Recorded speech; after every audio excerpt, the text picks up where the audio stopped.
जय हिंद प्यारे साथियों, मैं ऋषि एक बार फिर आपका अपने YouTube चैनल ऋषि वाणी में हार्दिक स्वागत करता हूं। और साथियों, हम आज बात करने वाले हैं मध्य प्रदेश पुलिस में निकली कांस्टेबल की वैकेंसी के बारे में और इस भर्ती में क्या क्या बदलाव हुए हैं। इस भर्ती के लिए एज क्या चाहिए, क्वालिफ़िकेशन क्या चाहिए, इसका एग्ज़ाम पैटर्न क्या होगा, सिलेबस क्या होगा, सिलेक्शन प्रोसेस क्या क्या रहने वाला है, फ़िज़िकल के लिए आपको क्या क्या करना है, हर छोटे बड़े टॉपिक पे बात करेंगे। तो चलते हैं साथियों इन्फॉर्मेशन की तरफ।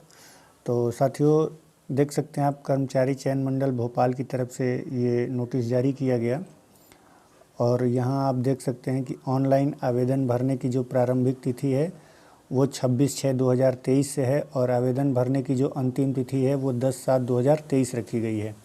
ऑनलाइन आवेदन में संशोधन करने की प्रारंभ तिथि 26/6/2023 यानी आज से ही है और ऑनलाइन आवेदन में संशोधन करने की अंतिम तिथि जो है वो 15/7/2023 रखी गई है। यानी कि आप फॉर्म को फिलअप कर सकते हैं 10 जुलाई 2023 तक और फॉर्म में अगर कोई गलती हो जाती है तो उसमें संशोधन कर सकते हैं 15 जुलाई तक।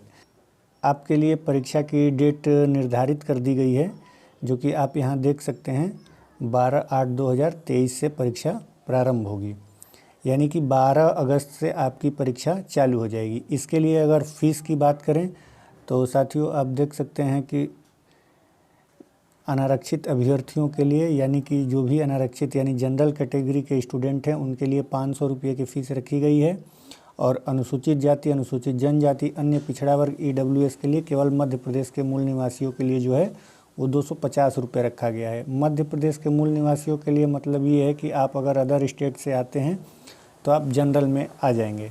इसके साथ ही आपकी परीक्षा जो 12 तारीख से स्टार्ट हो रही है 12 अगस्त से, उसको 2 पालियों में विभाजित किया गया है, जिसमें रिपोर्टिंग टाइम फर्स्ट पाली में सुबह 7:30 से 8:30 के बीच रहेगा। 9:20 पे आपको पेपर मिल जाएगा और 9:30 बजे से आपके पेपर स्टार्ट हो जाएंगे, जो कि 2 घंटे चलेंगे, यानी कि 2 घंटे का आपका पेपर होने वाला है। और ऐसे ही एक दोपहर में शिफ्ट होगी जिसका पेपर 2:30 बजे से 4:30 बजे तक चलने वाला है।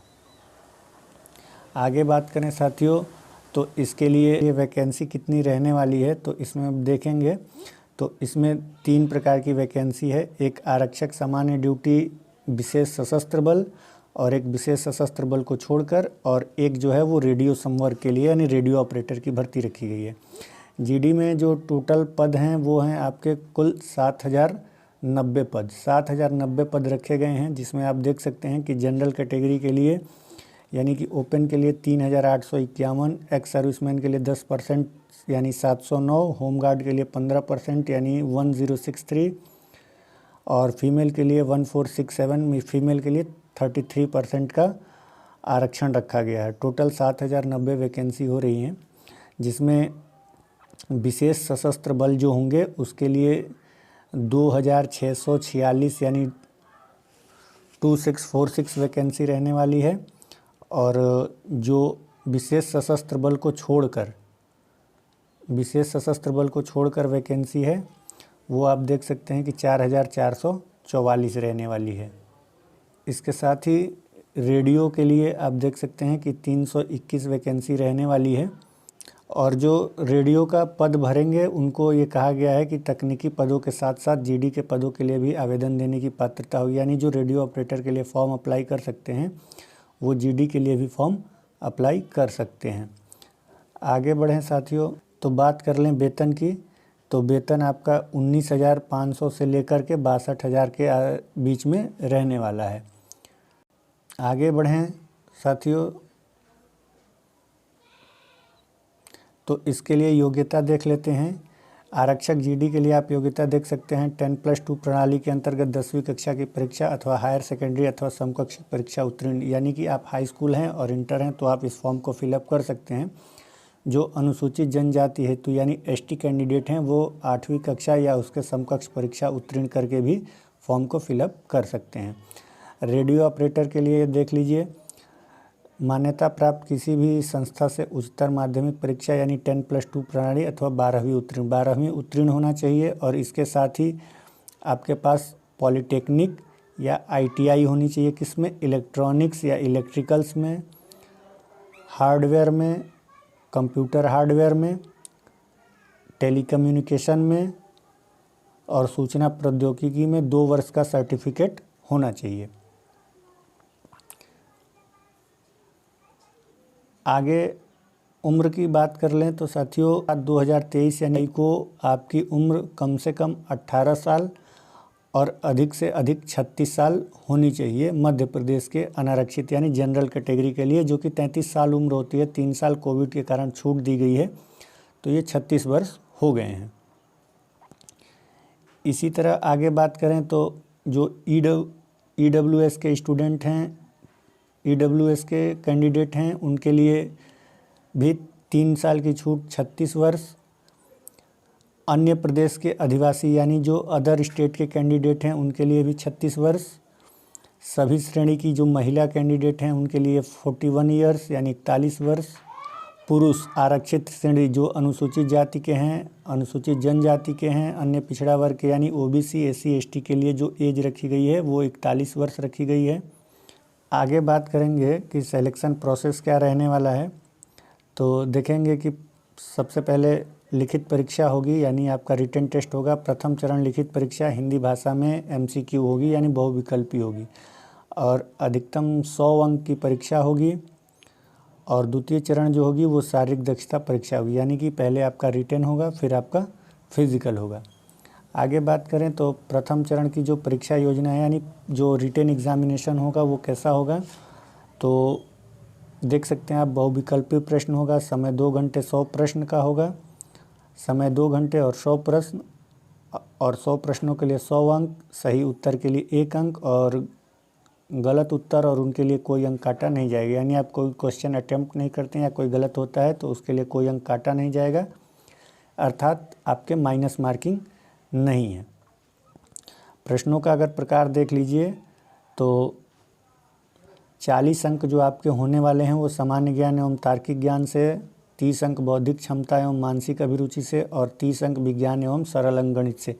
सीधी भाषा में आपसे बात करें तो आप ये मान के चलिए कि 64 से 65 क्वेश्चंस जो हैं वो मैथ्स और रीजनिंग के होने वाले हैं।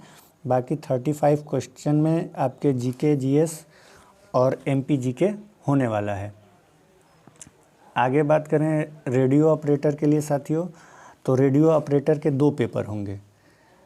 जो एक पेपर मैंने अभी ऊपर बात की उस वैसा होगा और दूसरा पेपर जो होगा वो उनका ट्रेड से रिलेटेड होगा, जिसमें कंप्यूटर, इलेक्ट्रॉनिक्स और टेलीकम्युनिकेशन के क्वेश्चन पूछे जाएंगे जो कि 100 नंबर का होगा।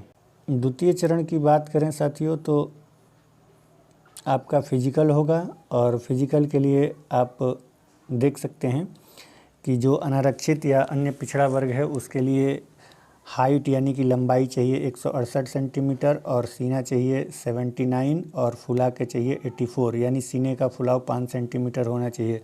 गोरखा, गढ़वाली, कुमाऊं के मामले में 157 सेंटीमीटर और 79 से 84। मराठा, अनुसूचित जाति और अनुसूचित जनजाति यानी SC और ST के लिए 165 और 79 से 84। ये विशेष सशस्त्र बल के लिए है।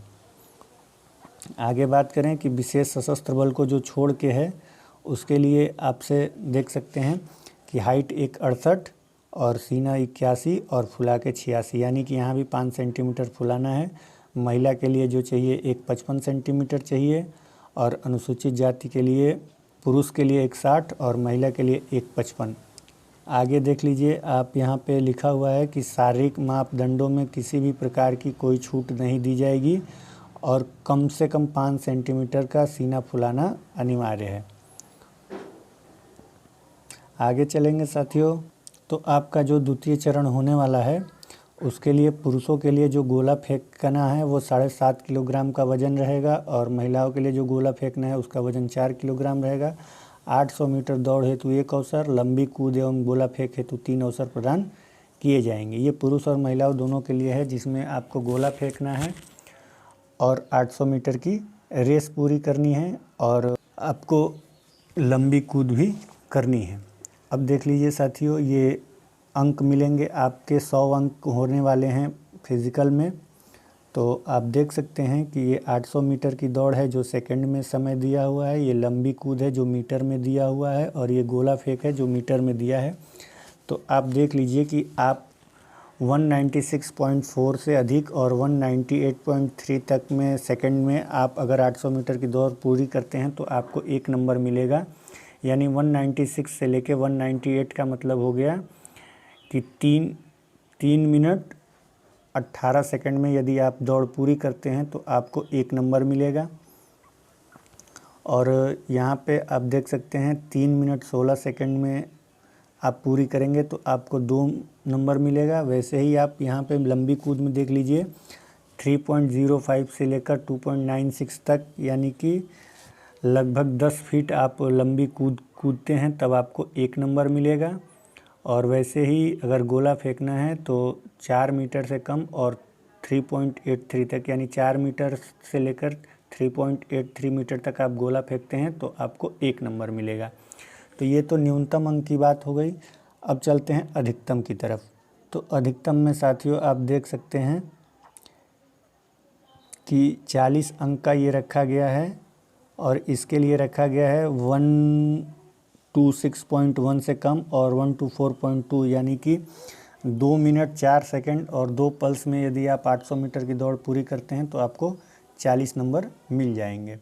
उसी तरह आप 5.57 मीटर से अधिक अगर आप ऊंची कूद करते हैं तो आपको यहाँ पे 30 नंबर मिल जाएंगे। तो 5.57 मीटर का मतलब हो गया कि लगभग 16 फीट। और यहाँ पे 8.76 मीटर से अधिक आप अगर गोला फेंकते हैं तो यानी कि लगभग ये हो गया 25 फीट। 25 फीट आप गोला फेंकते हैं तो आपको 30 नंबर मिल जाएंगे। ये पुरुषों के लिए था। अब आगे चलें तो महिलाओं के लिए बात करें तो महिलाओं के लिए 800 मीटर की दौड़ आप देख सकते हैं कि उनको अगर 1 नंबर ले आना है तो दौड़ कम से कम 261.8, यानी कि लगभग 2.5 मिनट में अगर वो 800 मीटर की दौड़ पूरी करती हैं तो उनको 1 नंबर मिल जाएगा। और 2.12 से कम और 2.4, यानी कि 6 फीट तक अगर वो लंबी कूदती हैं तो उनको 1 नंबर मिलेगा। और गोला जो फेंकना है वो 3 मीटर से कम और 2.85 तक, यानी कि लगभग 9 फीट फेंकने पे उनको 1 नंबर मिल जाएगा। ये तो न्यूनतम अंक की बात हो गई। अब चलते हैं अधिकतम अंक की तरफ। तो साथियों अधिकतम अंक के लिए आप यहाँ देख सकते हैं कि 176 से कम, 176 का मतलब हो गया 2 मिनट 56 सेकेंड। 2 मिनट 56 सेकेंड में 800 मीटर की दौड़ पूरी करने पे इनको 40 नंबर मिल जाएंगे। और 4.36 मीटर से अधिकतम लंबी कूद अगर कूदते हैं यानी लगभग 13 फीट तो इनको 30 नंबर मिल जाएंगे। और यहाँ पे अगर 22 फीट से अधिक गोला फेंकते हैं तो यहाँ पे इनको 30 नंबर मिल जाएंगे। ये फीमेल कैंडिडेट के लिए था। आगे बढ़ें और बात करें परीक्षा शहर की, यानी कि वो सेंटर जो आप अपने एग्ज़ाम के लिए चूज़ कर सकते हैं, सेलेक्शन कर सकते हैं कि मैं परीक्षा कहाँ देना चाहता हूँ। तो उसके लिए आपके 13 सेंटर बनाए गए हैं, जिसमें भोपाल, इंदौर, जबलपुर, ग्वालियर, उज्जैन, नीमच, रतलाम, सागर, सतना, खंडवा, सीधी, बालाघाट और रीवा हैं। यानी आप इन सेंटरों पे परीक्षा के लिए अपने सेंटर यहाँ से डाल सकते हैं कि आप किस सेंटर पे परीक्षा देना चाहते हैं। इसके साथ ही मैं आपको पुनः एक बार लिखित परीक्षा का सिलेबस बता दूं कि सामान्य ज्ञान एवं तार्किक ज्ञान जो होगा वो 40 अंक का होगा।